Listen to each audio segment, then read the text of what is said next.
Rain fell over the small town that night, soft at first, then harder, soaking through the roofs of the old orphanage. The sound echoed through the narrow hallways where the last few lights still burned. People moved about with clipboards and boxes, their voices low and tired. They were finishing the last of the adoptions, and everyone wanted to go home. Most of the children were already chosen, some by kind families, others by those who wanted a helping hand around the house. Only one child remained, sitting quietly on the last bench of the hall, a small girl with tangled brown hair and large gray eyes. Her name was Lila. She wore a faded blue dress and old shoes that were too big for her. She didn't cry or fidget. She just sat there holding a tiny wooden bird in her hands as if afraid to let it go. No one had come for her. The lady in charge had called her name 3 times, but no one answered. Some of the visitors whispered that she never talked much, that she was odd, that she had been moved from place to place too often. Others said she was a difficult child. Those words floated around like a cold breeze, and Lila heard every one of them. She didn't look up. She just kept tracing her finger over the carved wings of the bird, the only thing she had kept since she was very small. At the far end of the hall, a man walked in late. His coat was wet from the rain, and his boots left muddy prints on the floor. His name was Ethan. He wasn't rich or important. He worked as a carpenter in a small shop on the edge of town. His hands were rough, his jacket worn out, but there was a quiet kindness in his face. He had not planned to come here that night. He was passing by when he saw the dim light of the orphanage window and remembered something he had once promised long ago. A promise he had failed to keep. Ethan walked closer, his eyes scanning the room. Most of the chairs were empty now. The workers looked at him curiously, surprised that someone had come so late. "You're looking to adopt?" one of them asked. Ethan nodded slowly, not sure why he was there. Maybe it was guilt, maybe fate. His eyes stopped when he saw the little girl sitting alone on the bench. She looked too small, too still, like a ghost no one noticed. "What about her?" he asked quietly. The woman beside the desk sighed. "That's Lila. She's been here a long time. Nobody wants her.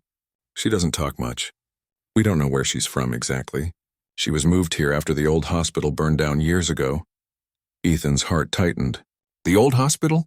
he repeated. Something inside him stirred, a distant memory of smoke, of fear, and of a little voice saying, "Promise you'll come back." He shook his head as if to chase it away. It couldn't be. Too many years had passed. Still, he couldn't look away from the girl. She was staring down at the wooden bird in her hands, tracing its wings again and again. When the final papers were read aloud, no one raised their hand for Lila. The workers began packing up, ready to end the long day. The woman at the front sighed again. "We'll keep her here a bit longer, but she's getting too old for adoption. Maybe next month?" Before she could finish, Ethan lifted his hand. "I'll take her." His voice was steady, though he wasn't sure why he said it. The room fell silent for a moment. The woman blinked. "Sir, are you sure? You haven't met her yet. She doesn't speak and she's been—" "I'm sure," Ethan said simply. "I'll take her home." Lila finally looked up. Her gray eyes met his for the first time. They were deep and tired, older than her years. For a long moment she said nothing. The rain outside hit the windows harder and the room filled with that quiet sound. Then as Ethan crouched down and offered his hand, she whispered softly, almost too low to hear, "You came back." The words hit him like a wave. He froze, his heart pounding. Something about her voice, the way she said it, felt familiar. "What did you say?" he asked gently. Lila blinked, her small fingers clutching the wooden bird. "You promised me once," she said. Ethan didn't know what to say.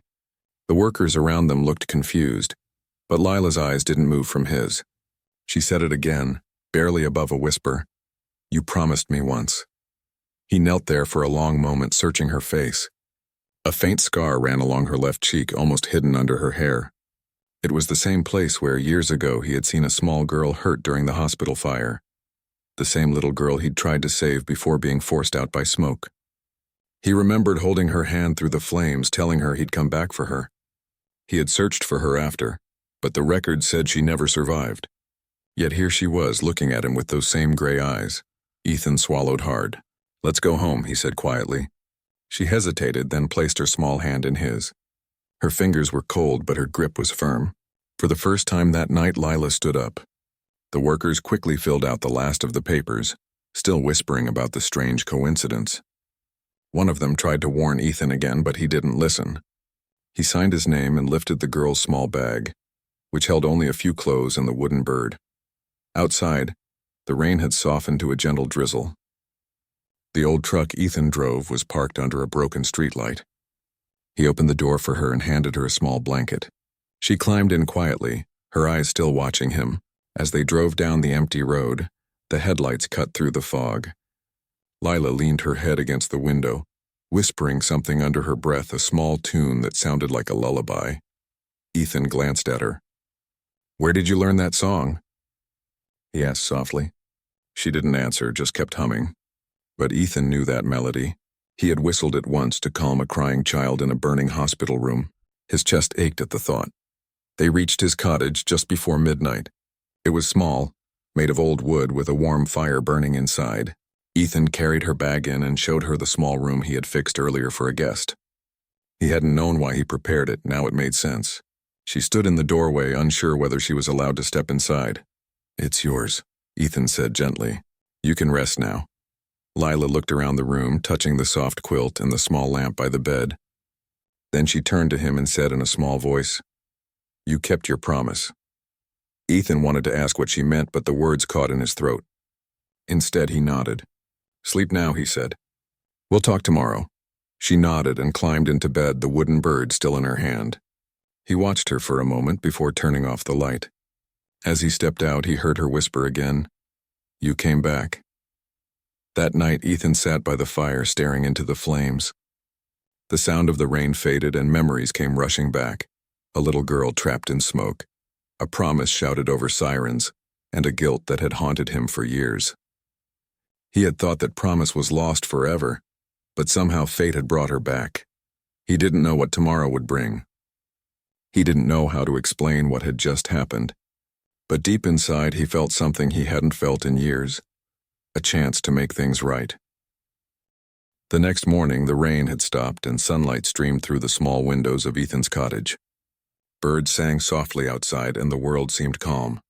Inside, Ethan moved quietly through the kitchen, heating a pot of milk and toasting bread. He looked toward the small room where Lila was sleeping. The door was slightly open, and he could see her still curled under the blanket, the wooden bird resting beside her hand. He smiled faintly. She looked peaceful now, but her sleep had been restless. He had heard her cry softly during the night, whispering things he couldn't understand. Every time he walked past her door, he saw the same, her small hand gripping the wooden bird like it was her only lifeline. After a while, she woke up. She stood in the doorway quietly, her hair messy, her feet bare on the wooden floor. Ethan turned and smiled. "Good morning," he said in a calm tone. Lila just looked at him, not answering. He pointed to the table where breakfast was ready. "You must be hungry. Come sit." She moved slowly, like someone afraid to do something wrong. When she sat down, she looked at the cup of warm milk but didn't touch it. Ethan poured some honey in it and stirred. "It's sweet now," he said, trying to make her smile.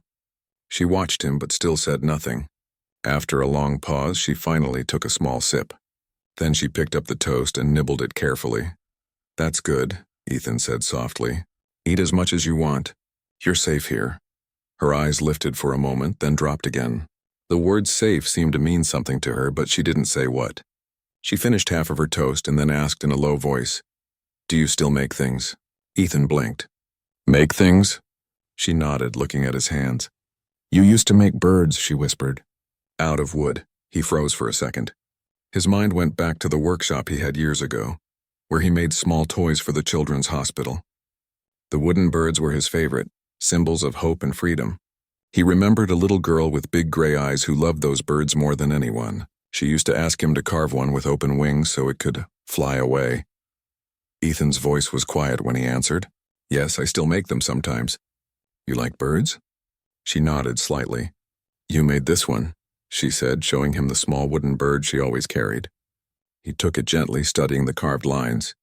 On the bottom of the bird, faintly scratched into the wood, were 2 letters, E.T., his initials. His chest tightened. "You kept it all this time?" She nodded again. "It's the only thing I had after the fire." Ethan placed the bird carefully back into her small hands. I thought it was lost forever, he said. I didn't know you survived. Lila's eyes glistened. You said you'd come back for me, she whispered. I waited. Ethan didn't know what to say. He wanted to explain, to tell her how he had searched for days after the hospital burned, how he went to every shelter asking for her name, but her records were gone. No one knew where she was sent. Eventually, he had been told she was gone. The guilt of that day had followed him ever since. Now she was sitting across from him alive, holding the bird he made. Later that day, Ethan showed her around the cottage. It was small but warm. There was a workshop behind the house filled with pieces of wood, tools, and unfinished carvings. Lila followed him silently, her eyes scanning the shelves. She looked at everything with quiet wonder, as if the place reminded her of something long forgotten. This is where I work, Ethan said. I make chairs, tables, toys, anything people need. Lila touched one of the half-carved toys on the table, a small rabbit with long ears. It's nice, she murmured. Do you sell them? Sometimes, he said. Sometimes I just give them away. She looked at him then, her voice barely above a whisper. You used to do that before? Ethan nodded slowly. Yes, he said. I guess I did. Days passed and Lila began to settle in. She didn't talk much, but she followed Ethan everywhere. She watched him work in the workshop, learning how to sand the wood, how to polish the pieces until they were smooth. Sometimes she would quietly hum the same tune from that first night, the one he remembered from the hospital. The sound filled the little workshop with warmth, even on cold days. But nights were different. Every night she woke up from bad dreams. Sometimes she screamed softly. Other times she just sat up, trembling and whispering things he couldn't understand. Ethan would come to her room, sit by her bed, and talk in a calm voice until she went back to sleep. One night, when the moonlight spilled through her window, he asked gently, "What do you see in your dreams?" She looked at him, her small face pale in the soft light. "Smoke," she said, "and a hand that wouldn't let go." Ethan's throat tightened. He remembered that night. The fire, the chaos, the moment when he was forced to let go of her tiny hand because the roof was collapsing. "I didn't mean to leave you," he whispered. Lila looked confused. "You didn't," she said. "You said you'd come back, and you did." He didn't correct her. Maybe in her heart she had waited for that moment all these years. Maybe believing in that promise had kept her strong. One morning, Lila came to the workshop with the wooden bird in her hands. "Can you fix it?" she asked. One of the wings had cracked a little. Ethan nodded and took it carefully. As he glued and sanded the small break, she watched him silently. "You really made this," she said softly. "You remember?" He nodded, keeping his focus on the small piece. "Yes, you were in the hospital. You liked to watch me carve. You used to tell me the bird wanted to see the sky." Lila smiled faintly for the first time since he met her. "I still want to see it," she said. Ethan stopped working for a moment. "You will," he said gently. "I promise." For the next few weeks, they fell into a rhythm. Ethan worked during the day while Lila helped him with small things, organizing wood pieces, painting little toys, cleaning brushes. She began to talk a little more, asking questions about the tools, about birds, about where the river went. Her laughter was still rare, but sometimes it escaped her lips like a small spark of light. Neighbors noticed the change in Ethan, too. He seemed lighter, more alive. People who used to see him as a quiet, lonely man now saw a father figure walking beside a small girl who looked up to him with trust. Some whispered that it was strange how attached she seemed to him, but Ethan didn't care. For him, it was simple. He had been given a second chance to protect the child he once lost. Still, one question stayed in his mind. How had she survived, and why hadn't anyone told him? Late one night, after Lila had fallen asleep, Ethan sat by the fire with old papers spread across the table. He searched through hospital archives online, trying to find any record of her. Most files were destroyed in the fire, but a few pieces remained. One small note from a social worker mentioning a child survivor, unnamed, with burns and partial memory loss. The date matched the fire. The location matched. Ethan knew then that it had to be her. When he looked up from the papers, his eyes landed on the small wooden bird resting on the mantel. The little carving glowed softly in the firelight, its wings open wide. He thought about how it had survived the flames just like her. The next morning, he took her for a walk by the river. The air was crisp, the water calm. Lila picked up a smooth stone and threw it in, watching the ripples spread. "Do you ever feel like you forgot something important?" she asked suddenly. Ethan looked at her and nodded. "All the time," he said quietly. "But sometimes life brings it back to you when you're ready." She looked up at him. "Like a promise?" He smiled softly. "Yes, exactly like a promise." She didn't say anything more, but she slipped her small hand into his. Together they walked along the riverbank, the morning sun warming their faces. Ethan felt something deep in his heart, the kind of peace that comes when life gives you a second chance. That night, as he tucked Lila into bed, she whispered again, "You kept your promise." Ethan smiled, brushing a strand of hair from her forehead. "And I'll keep it again," he said. As she drifted off to sleep, the wooden bird rested beside her pillow, its wings mended and whole again. Outside, the stars glimmered above the quiet house, and Ethan felt that maybe, just maybe, both of their broken lives were finally beginning to heal. Days turned into weeks, and weeks slipped quietly into months. Lila was no longer the silent, frightened girl who hid behind her wooden bird. She began to talk more, sometimes asking Ethan about his work, sometimes about the world beyond the hills. Ethan answered every question with patience, though some of them made him wonder how much she truly remembered. She often mentioned things she shouldn't have known, like the smell of smoke, the ringing sound of alarms, and a man's voice promising he'd come back. Every time she spoke about it, Ethan's chest grew heavier. He wanted to tell her everything, to explain who he was in that fire, how he had searched for her, how he had believed she was gone. But he didn't want to stir the pain again. She was healing slowly, and he didn't want to break that fragile calm. Still, he couldn't stop himself from searching for answers in quiet hours. One cold evening, Ethan sat at his old desk with a pile of yellowed papers and a small laptop. He had spent weeks tracking old hospital records, adoption lists, and survivor notes. The pieces didn't fit easily, but the pattern was there.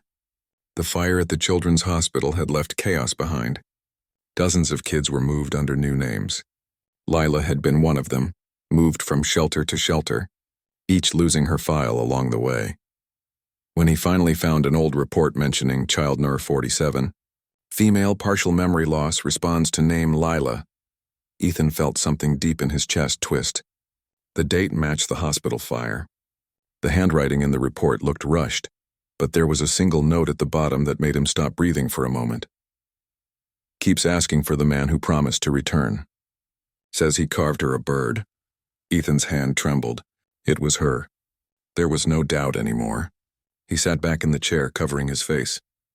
All those years he had blamed himself for not saving her, and all along she had been alive, lost, waiting, and carrying his promise in her heart. The next morning, Lila found him outside the workshop carving a small bird out of light wood. She stood by the door, her bare feet quiet on the floorboards. "You're making another one?" she asked softly. Ethan smiled faintly. "Yes, this one's special," he said. "It's for you." She tilted her head. "I already have one," he nodded. "I know. But that one reminds you of the past. This one will remind you of now." Lila watched the small curls of wood fall to the floor as he worked. "Can I help?" she asked after a moment. Ethan handed her a piece of sandpaper and guided her hand over the edges. She was careful, focused, her small fingers smoothing the wings. When they finished, she held it up and smiled shyly. "It looks like it's flying." He nodded. "That's what I wanted. You should keep both. One for before and one for after." She looked at him with quiet eyes and whispered, "You remember everything, don't you?" Ethan froze for a moment, his hand still. "What do you mean?" She didn't answer right away. Instead, she took her old bird from her pocket and placed it beside the new one. "I remember the fire," she said softly. "I remember your voice. You told me not to be scared. You said you'd come back when the smoke cleared." Her voice trembled slightly. "I thought you forgot." Ethan swallowed hard. "I didn't forget, Lila. I never forgot. I searched everywhere. They told me you didn't make it. I believed them. But when I saw you that night at the orphanage," his voice cracked, "it felt like a dream." Lila looked down at her hands. "I waited for you," she whispered. "Even when people said you weren't real. I used to talk to the bird at night. I pretended it was you." Ethan reached out, gently resting his hand over hers. "I'm sorry," he said. "I should have found you sooner." She shook her head. You came when you were meant to. The words hit him deeply. There was no anger in her voice, only calm acceptance. It was as if she had already forgiven him for everything. That night, Lila sat by the fireplace, humming softly as Ethan cooked dinner. The light flickered across her face, and for the first time he saw her smile without fear. She was changing, growing stronger, but he could still see traces of the girl she had been, the one who had lost everything and still held on to hope. After dinner, she showed him a small notebook she had started keeping. It was filled with sketches, birds, trees, clouds, even his old truck. You draw? Ethan asked with surprise. I try, she said shyly. It helps me remember. He turned the pages carefully. Her drawings were rough but full of feeling. One page caught his eye, a picture of a man carrying a small child through smoke and fire. He looked at her, but she avoided his gaze. That's you, isn't it? He asked quietly. She nodded slowly. Sometimes I see it when I dream. He closed the notebook gently. You don't have to draw that anymore, he said. Those days are gone, but she shook her head. If I forget it, I'll forget you too. Ethan didn't know how to answer. He realized then that their bond wasn't just built on the past. It was shaped by it. Every memory, even the painful ones, had led them back to each other. A few days later, Ethan decided to take her somewhere special. Come on, he said one morning as the sun rose. We're going for a drive. Lila climbed into the truck, holding her 2 wooden birds in her lap. They drove for almost an hour until the road opened into a field of wildflowers and tall grass. In the distance stood the remains of the old hospital, just brick walls and rusted frames now covered in ivy. Lila's eyes widened. What is this place? Ethan parked the truck and turned to her. It's where we met, he said softly. I used to work here, fixing things for the children's ward. She looked out the window, her breath catching as faint memories flickered through her eyes. The fire, she whispered. It was here? Ethan nodded slowly. Yes, but it's over now.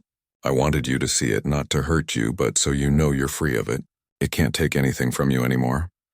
Lila stepped out of the truck and walked slowly toward the ruins. The air was still. The only sound, the wind through the weeds. She stopped near what used to be the front steps and knelt down, placing her old wooden bird gently on the cracked stone. Goodbye, she whispered. Ethan stood behind her, silent. After a moment, she turned back to him. Can we go home now? He smiled softly and nodded. Yes, let's go home. As they drove away, she looked out the window, watching the broken building fade in the distance. For the first time in years, she felt light, as if a heavy chain had finally fallen away. She held the new bird close to her chest and said quietly, You really did come back. Ethan's hands tightened on the steering wheel, his throat thick. I told you I would, he said gently. That night, Lila fell asleep easily, her breathing calm and steady. Ethan sat by the window looking at the stars.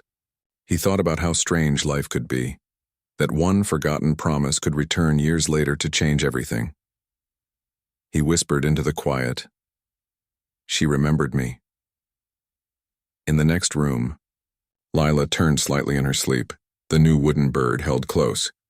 A faint smile crossed her lips as she murmured softly, You promised me once. The seasons changed and life at the small cottage became peaceful.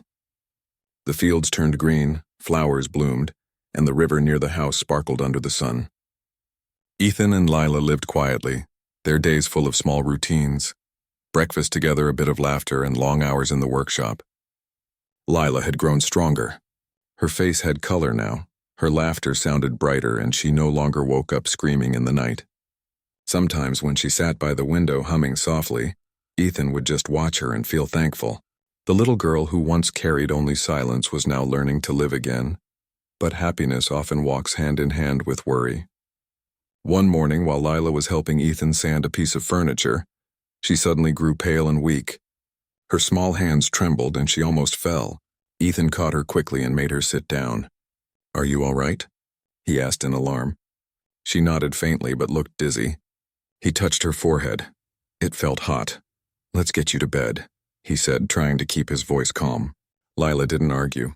She lay down quietly, still holding one of her wooden birds. Her breathing was uneven and sweat covered her face. Ethan stayed by her side all night, placing a cool cloth on her forehead, checking her temperature again and again. By morning, her fever had not gone down. She looked weak and tired, her small hands trembling whenever she tried to move. Fear crept into Ethan's heart. He hadn't been this scared since the day of the fire. He took her to the town clinic at once. The doctor, an older woman who knew Ethan from years before, examined Lila carefully. Her face grew serious. "She's been through a lot," the doctor said softly. "Her body is fragile. It looks like she's had a long illness in the past. The fever is a sign of weakness, maybe something her body never fully recovered from." Ethan clenched his jaw. "Can she get better?" "With care, yes," the doctor said gently. "But she'll need rest, good food, and regular checkups. She's strong, but she must not overwork. The damage done when she was younger. It takes time to heal." Ethan nodded. "I'll take care of her," he promised. When they got home, Lila was quiet. She looked out the truck window and said softly, "I don't like hospitals." Ethan smiled gently. "I know, this time it's different. You're not alone now." For the next few days, he barely left her side. He cooked soup, told her stories, and worked only when she was asleep. Sometimes, she would open her eyes in the middle of the night and find him sitting beside her, carving another small wooden bird. "You don't have to stay up," she whispered one night. He smiled. "I can't sleep when you're sick. The house feels too quiet." She gave a tiny laugh, her voice weak but full of warmth. "You sound like a dad." He looked at her tenderly. "Maybe I am now," he said softly. Days passed, and slowly her fever began to drop. She started eating again, and color returned to her face. Every morning, Ethan thanked the sky for giving her another day of strength. When she was well enough to sit by the fire, she began drawing again in her notebook. Her sketches were brighter now. Trees full of leaves, sunlight on water, and sometimes two small birds flying side by side. Ethan noticed one drawing that caught his attention. It showed the two of them standing under a big sky surrounded by flying birds. He looked at her and smiled. "That's beautiful," he said. "Where did you see this?" She smiled softly. "It's something you promised me," she said. He tilted his head. "What do you mean?" She pointed to the sky in the drawing. "You once said you'd take me to see the birds fly. The real ones. Remember?" Ethan's eyes softened. He remembered saying those exact words years ago in the hospital. Back then, he had promised her that when she got better, he'd show her the open sky and the free birds. He had never been able to keep that promise until now. "You're right," he said quietly, "and I will keep that promise." Lila smiled faintly. "When?" "When you're strong enough to walk up the hill behind the house," he said. "That's where the birds come every spring." That became their goal. Every day as she recovered, she walked a little more. Ethan would walk beside her, holding her hand when she stumbled. Sometimes she'd stop to catch her breath, but she never complained. "I have to see the birds," she said with determination. Weeks went by. Lila grew stronger. Her laughter filled the house again, and she began helping Ethan in the workshop once more. But even as joy returned, there was a gentle sadness in her eyes sometimes, as if she knew that time was precious.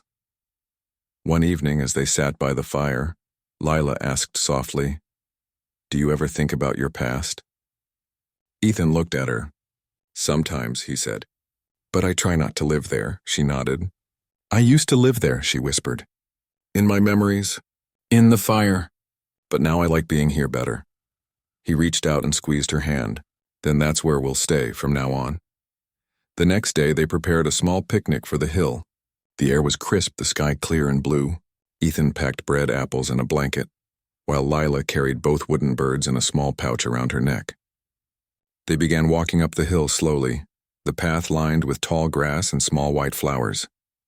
The climb was gentle but long, and Ethan kept a close eye on her. When they finally reached the top, the view opened wide, a golden valley below, a river cutting through it like a silver ribbon, and hundreds of birds circling in the sky above. Lila gasped softly, her eyes shining. "It's so beautiful," she said. Ethan spread the blanket and sat down beside her. "You made it," he said with a proud smile. Lila stood for a long time, looking up at the birds. "They're free," she said softly. "Just like the one you made for me." Ethan nodded. "They are. And so are you now." She turned to him, smiling. "You kept your promise again." He laughed quietly. "You keep reminding me of them." "I have to," she said playfully. "You make too many. They both laughed. The sound echoed softly in the open air. For a moment, everything was perfect. The wind carried the scent of wildflowers, and the birds above them flew in wide circles, their wings flashing in the sunlight. As the afternoon sun began to fade, Lila grew tired. Ethan noticed her breathing slow, and he quickly helped her sit down. She leaned against him, closing her eyes. "I'm just a little sleepy," she murmured. He brushed her hair back gently. "Rest then. We'll go home soon." She nodded faintly, her hand clutching one of the wooden birds. "Thank you," she whispered, "for coming back." Ethan felt a lump in his throat. "I'll always come back," he said softly. They sat there until the sky turned golden. When Lila woke again, the birds were still flying above them, painting the sky in graceful patterns. Ethan helped her stand, and together they watched the last rays of sunlight disappear behind the hills. That evening, as they walked home, Lila hummed the soft tune she used to sing when she was scared. But this time it sounded different, hopeful, full of peace. Ethan listened quietly, his heart full. He realized then that promises, even small ones, could change everything. When they reached home, Lila placed her 2 wooden birds on the windowsill, side by side, facing the open sky. "Now they can watch the real birds," she said. Ethan smiled, standing beside her. "They'll watch over us too," he replied.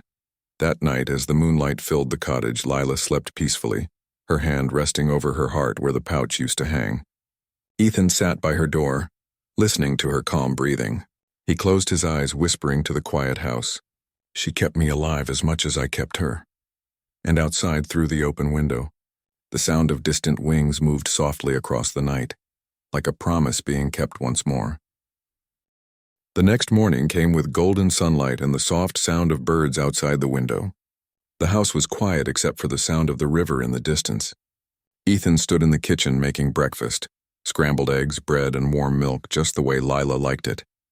He looked toward her room, smiling to himself as he remembered how proud she had been the day before, standing on the hill with the sky full of birds above her. He poured milk into a cup and called softly, "Lila, breakfast is ready." There was no reply. He called again, but still silence. For a second, his heart tightened. He wiped his hands quickly and walked to her door. He knocked gently, "Lila?" When he opened the door, she was sitting on the bed, awake but pale. The light from the window touched her face, and her smile was small but warm. "I was just listening," she said softly. "The birds are singing again." Ethan let out a breath of relief and sat beside her. "You scared me," he said gently. "I thought you were still asleep." She laughed quietly. "You always worry too much." He smiled, handing her the cup of warm milk. "Maybe I do, but that's my job now." She took a slow sip, then looked at him. "Do you think people can be reborn?" she asked suddenly. Ethan blinked, surprised.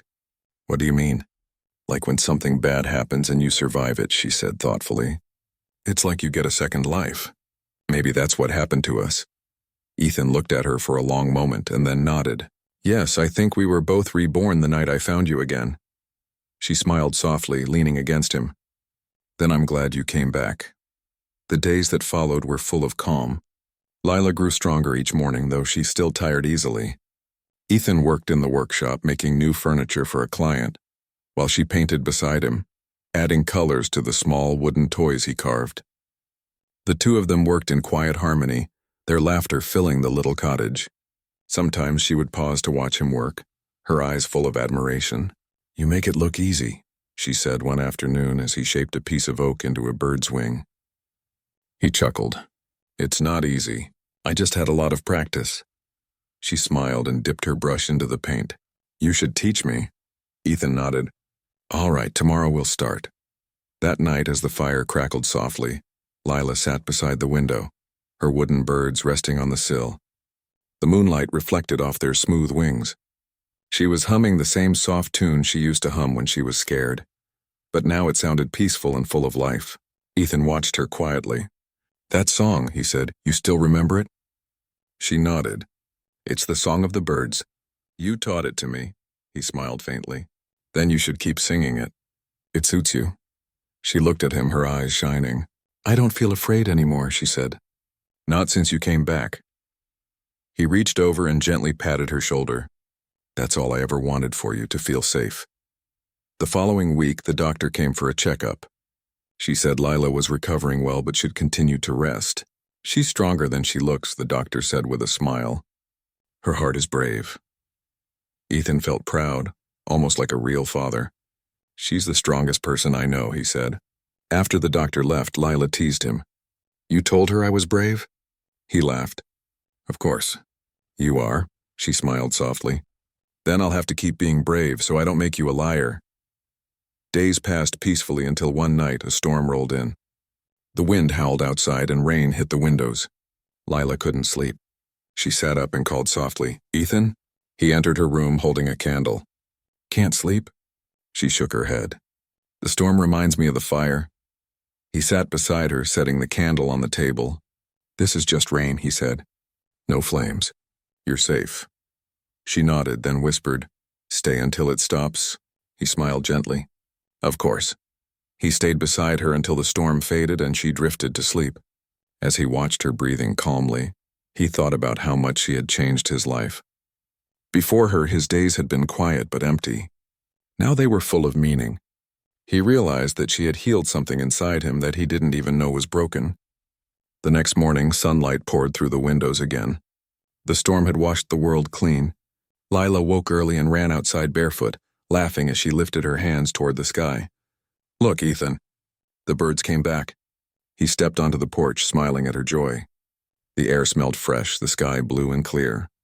Dozens of small birds flew across the fields, calling to one another.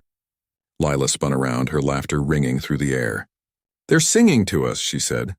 Ethan nodded, his heart full. Maybe they are.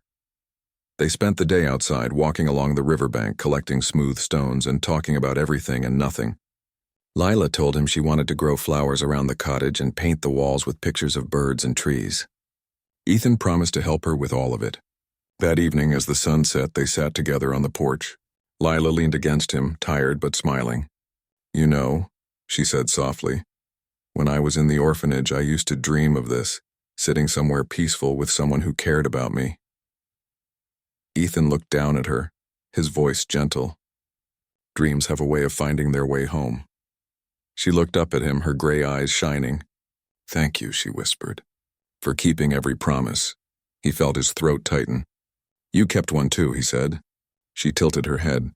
Which one? The one you made when you said you'd keep living, he said quietly. Even when life was hard, she smiled. Then we both kept our promises. Night fell slowly. The stars appeared, bright and endless. Lila stood by the window holding both wooden birds in her hands. Do you think they remember us? She asked. Ethan chuckled softly. Maybe. But even if they don't, we'll remember them. She nodded, placing the birds side by side on the sill again. Then we're even. Before going to bed, she turned to him and said, You once told me that family isn't about blood. It's about promises, right? He nodded. Yes, that's right. She smiled, her eyes soft. Then you're my family now. Ethan felt his eyes grow warm. He opened his arms and she stepped forward, hugging him tightly. And you're mine, he said. The days that followed were full of quiet happiness. They worked, laughed, and shared small joys.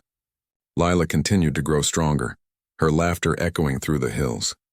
Sometimes travelers passing by the cottage would see them outside, the man carving wood, the girl painting beside him, and smile, not knowing the long story behind their piece. One spring morning, Lila woke early and went to the hill again. Ethan followed her slowly, carrying a small basket of bread and apples. When they reached the top, the sky was bright with sunlight, and the air was full of wings. Birds filled the air, flying in great circles above them. Lila stood still, her face glowing with wonder. It's just like you promised, she whispered. Ethan smiled. Yes, and it always will be. She took a deep breath and released one of her wooden birds into the grass. It doesn't need to stay inside anymore, she said. It belongs here under the open sky. He nodded. You do too. They stood there for a long time, watching the sky. The birds danced freely, their songs echoing across the valley. Lila turned to him with a radiant smile and said softly, You see, Ethan? The sky never forgot us, he smiled back. No, he said. It was waiting for us. As the wind brushed against their faces, carrying the songs of the birds, Ethan felt peace settle deep within him.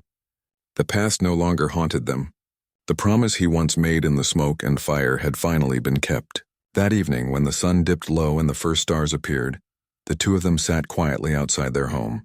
Lila leaned her head on his shoulder, the wooden bird she had kept close all those years now resting in her lap. "I'm home," she whispered. Ethan smiled, looking at the horizon. "You always were," he said. The sound of birds filled the air one last time before nightfall, and in that moment everything felt complete. A story of loss turned into hope, a broken promise finally mended, and two hearts that had found their way back to each other beneath the endless sky.